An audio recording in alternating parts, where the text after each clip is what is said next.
Hello and welcome back to Housewives with Hannah. I am your host, Hannah, and I thought it'd be kind of fun to do a little rundown of all of the housewives for the franchises that are currently on air right now. So I'm gonna go through all the housewives one by one, give some general thoughts on the season so far.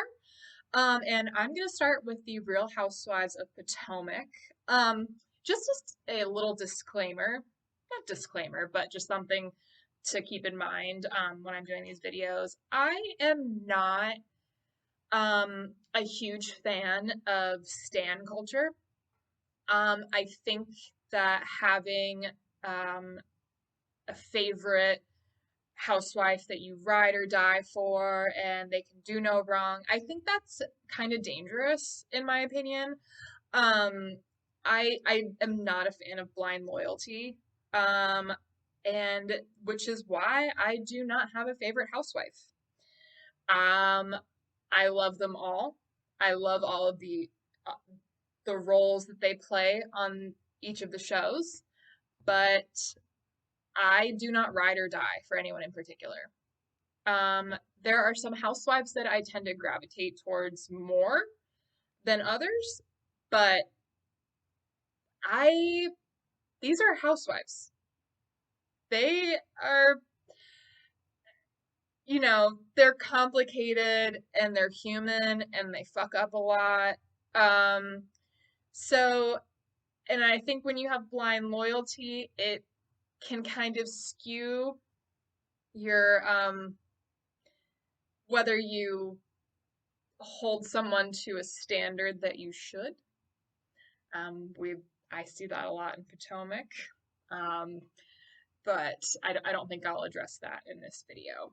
So just wanted to throw that out there, give you guys a little bit of an idea of my thoughts on Housewives overall in general. So let's get started with the ladies of Potomac. Um, my thoughts on season 5 so far. Um, it's been a wild ride for one reason in particular.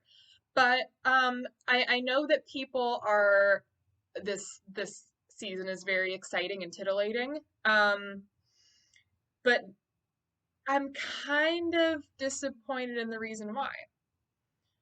I think that a lot of people were not really fans of this show prior to season 5, and I think that the fight that happened this season is a big reason why people have flocked to it.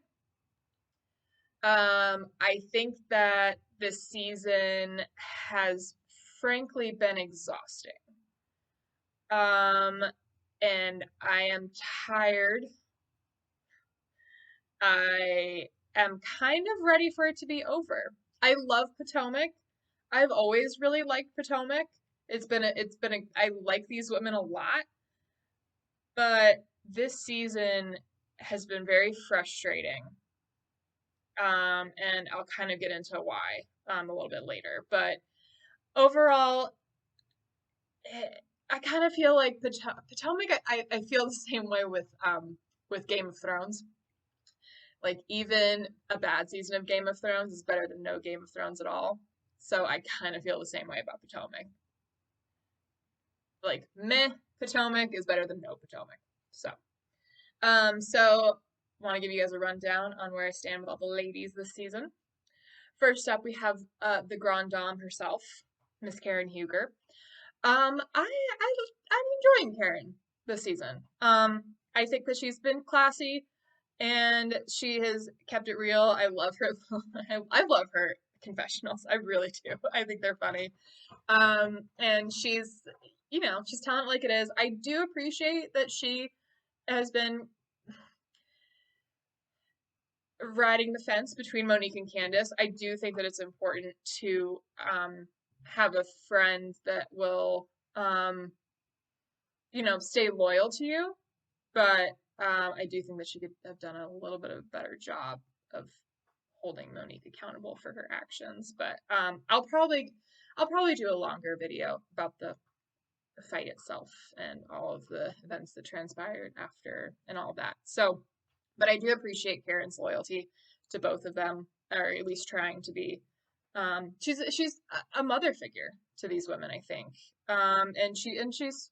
She's good at it. I think she's pretty wise. She has some solid advice.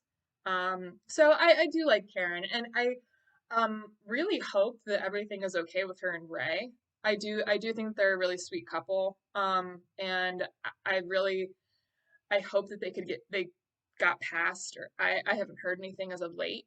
So I hope that they were able to get past all of the issues that went down this season. I hope that they're still seeing the life coach, radio talk show host, the woman that we saw earlier this season.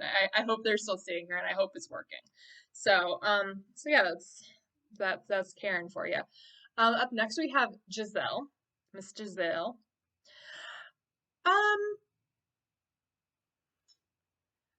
I've been indifferent to Giselle this season. I don't really think she's giving us much. I mean, Giselle's always messy, which I guess can be. I mean, I think on Housewives you sort of need someone to get down and dirty, but yeah, she just I I think that her, relationship with the pastor is it's a bit forced to me. I don't really see the chemistry between them, and I gotta give it to Giselle though. Like I don't know if I could get over all the all the stuff that he did to her in the past. I mean, shit, she wrote a book about it, for God's sake. Like, um, so I mean, if she was strong enough to like forgive him and move on from that, like kudos to her. It is nice to see parents come back together, but I found it strange that, her daughters didn't even that their daughters didn't even seem like enthused that their dad was back in the picture. So I don't know. I jury's still out on that whole situation. So but yeah, Giselle, she's just been kind of there in very questionable fashion choices. So I mean, it is what it is. She can be fun, she can be funny sometimes, but um yeah, I'm not getting much from her this season. So up next we have Miss Wendy. The newcomer of this season. I like her. I do like Wendy. I think that she's been interesting and fun, and I've enjoyed her presence on the show. I think that it was hard. It was tough timing because of all the other really dramatic stuff that went down this season. It was a tough season for her to come in, I think. I think that the winery altercation kind of overshadowed everything that's been going on this season. So, yeah, I think this was a tough one to be a new housewife on. But I do enjoy her. I think she is smart. She is sophisticated. Her family is so beautiful. I think Eddie's very attractive. So he might be, the most attractive house husband to me. But so I think that they're adorable. And I am very curious what the family situation is though. Um the fact that his family, I believe definitely his parents, but I think his siblings too, have never met. It's either the baby or all of the children. So I mean, the fact that there's a rift that is so deep that people can't put aside their differences to meet these children it's a little strange to me, and a little bit of a red flag. So I kind of do hope that it is addressed at the reunion, but we'll see. I think some other stuff might overshadow that storyline. So now next we have Miss Robin Dixon. Um, I enjoy Robin. She has always been very level-headed, she's a pretty solid. She's solid. I think she's been the voice of reason. I did like a lot of her points when she was questioning Monique. and this whole altercation. I do think that she's a good voice of reason, and I think every Housewives franchise needs that. Absolutely, you need an anchor. You can't have a bunch of Sonia Morgans on, running around. While entertaining, I think you do need a rock. And I think Robin might be that rock. Karen might not be as down to earth as Robin, and I think we need a Robin. So I do appreciate Robin and her perspectives. The Juan storyline, just go get married. Go get married. Courthouse. Go. Like, do we need to have an engagement? Like, I might be in the minority on this, but I don't care. Like, you've been engaged, you've been married, you've been divorced, you've lived together, you're back together as a couple. Now we gotta sit through an engagement and then a wedding storyline. I don't know, maybe Robin's really smart and she's secured a spot on the show for the next 2 seasons while we watch do this wedding bullshit for wedding 2.0. So, yeah, the Juan story, it's been drawn out. So that's that on that. Up next, Miss Ashley Darby. Ashley's always been tricky to me. Um, I she is a lot. I think that um I think that Ashley has always been very messy. She has had her hands in every situation from the get-go of this franchise. I name a messier housewife. How dare you? Maybe Lisa Rinna, but we'll discuss her at a later date. Um, but while I find Ashley to be messy and sometimes insufferable, I think that she has grown this season. And um, my personal feelings about Ashley aside, I find her motherhood journey and storyline and her openness and vulnerability regarding her postpartum depression and anxiety is truly commendable. I think that when viewers see housewives um, speaking about their issues and their troubles, especially when it comes to mental health, I think that is so brave and so important. And it could really impact someone. A viewer could see that who might be a new mother and be going through the same situation that Ashley is, and it might encourage her to go seek the help that she needs and remind her that she's not alone. So I do really appreciate all of that and all of that openness. So that's really brave and really um, you know just so raw and open. And postpartum depression and anxiety is such a tough, tough thing to have to go through. Raising a new baby, I'm not a mother, but I'm obviously known mothers. I think that it is so hard to raise a baby in and of itself, and then having postpartum depression or anxiety on top of it. That is that is tough. So kudos to Ashley for really opening up and showing the viewers that. So, um, is that all I wanted to say about Miss Darby? Oh, wait. The situation with Michael in this, I don't know, God, dumpster fire of a relationship. I don't know what's left to say about Michael Darby that hasn't already been said many times by many people. Um, he is a monster,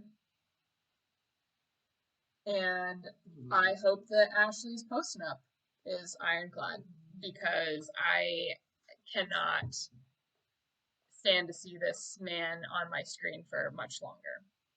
Um, so I wish Ashley the best.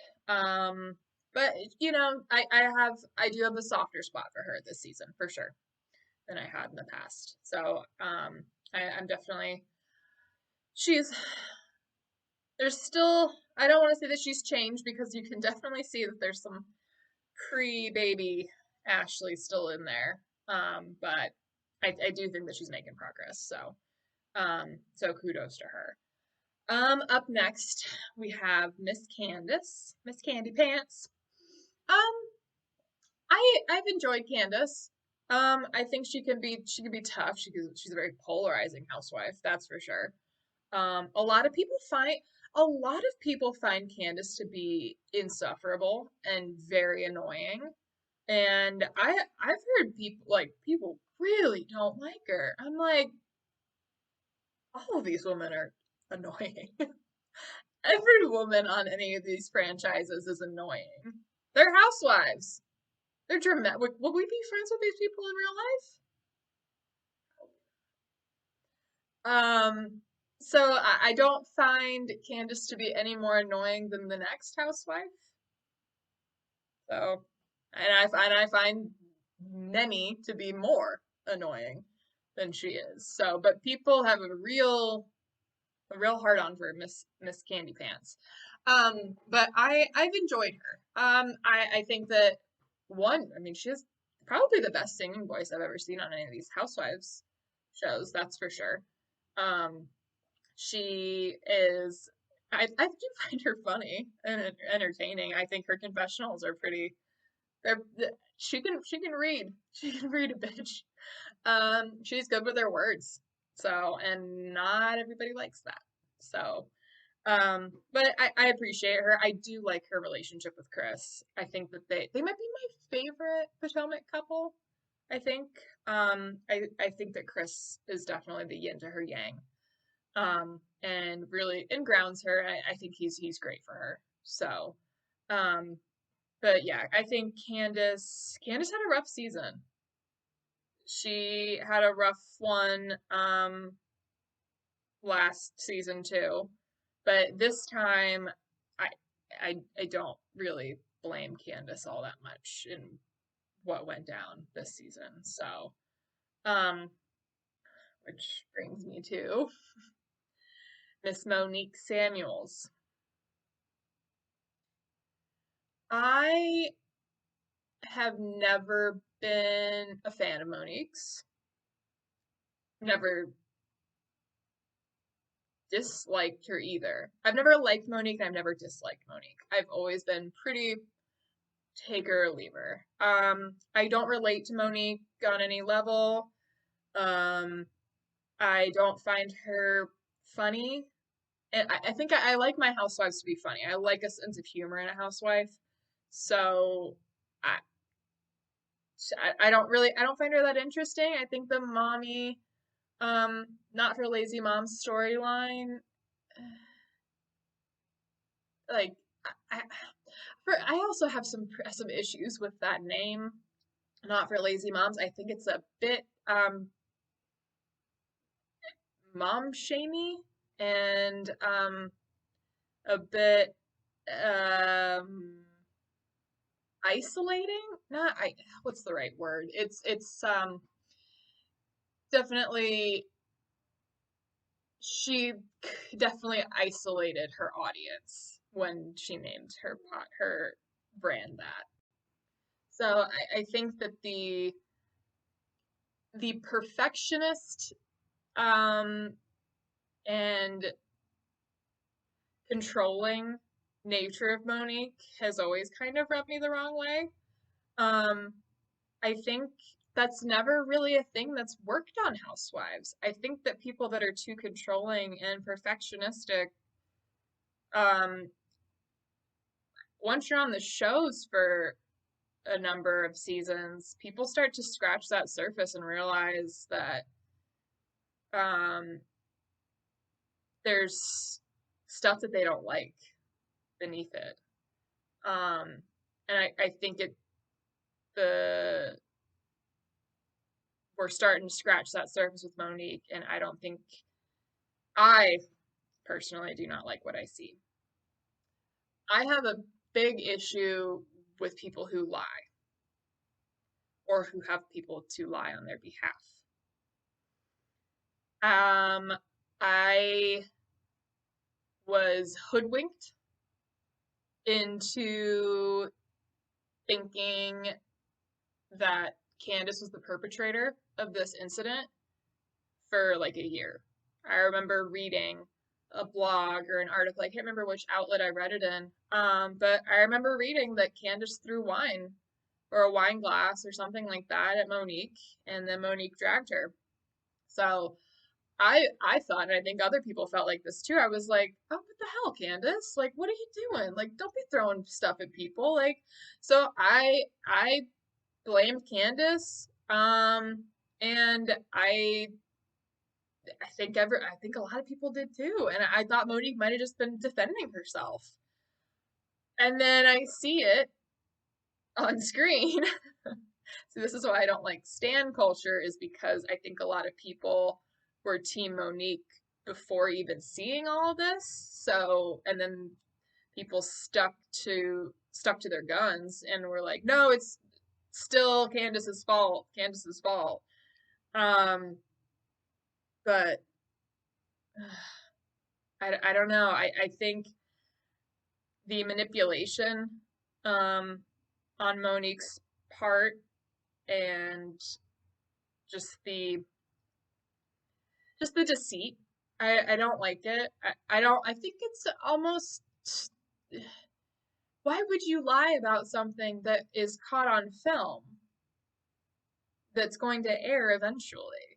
You know, like it's gonna happen. Like people are gonna see the truth for themselves. So why not just, instead of getting ahead of it by creating a false narrative, why not get ahead of it and apologize? I will probably do a longer video about the fight itself and everything that transpired before and after, because it's a lot. I don't have the energy to do it right now. But season 5 has been exhausting. Um, it's been fun, but I don't I feel like we have I feel like half of what's gone down this season hasn't happened on the screen, which is frustrating because I feel like fans have to take it upon themselves to do outside research and to get the full picture and to put the puzzle pieces together. And so it's almost like we're all watching different shows because some people have seen so and so's Instagram lives, some people have seen this stuff, some people have seen this blog article, yada yada. Some people have seen this interview, and it's exhausting that there's so much there's so much arguing on social media, and social media played a huge part in this season, and it's almost as if Instagram has been the eighth housewife of this franchise, and not in a good way. Instagram has been the Brandy Glanville of Potomac. So no shade to Miss Glanville, but she's difficult. So yes, I love Potomac, but this has been a bumpy ride this season. So that being said, we will pick this up again next time. So thank you guys so much for watching, and hope you have a good night.